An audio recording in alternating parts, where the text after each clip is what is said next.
Kaixo, Amaia Aiarbezuritu naiz, ataundarra, nutrizionista, eta orekan elikadura eta osasun heziketa kontziente eta iraunkorreko arduradune. Kristina Enea Fundaziotik gonbiapena jaso dut, urriak 27, agora 2050 solasaldietan izlari gisa parte hartzeko, eta nire aldetik plazer handi bat.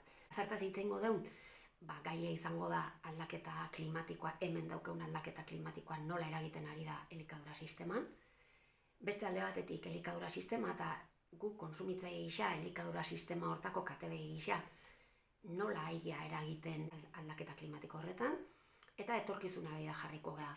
Baina etorkizun gaur epe motx ertainen, nik banako bezala, herri bezala, gizarte bezala ze pauso eman ditzakeu. Horren inguruko hausnarketa bultzatzea izango da helburue. Hausnarketa kolektibo bat bultzatzea. Eta hausnarketa kolektibo hori ez solasaldi gutxen gelditzea baizik eta hausnarketa kolektibo izatea tartako zu behartzaio. Orduan gonbidatuta zare, urriak 27, Santelmo Museoan ingo deun solasaldi hortara, entzule gisa parte hartzeko, ekarpenak egiteko, galderak egiteko, izan ere, pauso txiki askok aldaketa handik ekarri ditzakete. Bertan ikusten gea. Agur.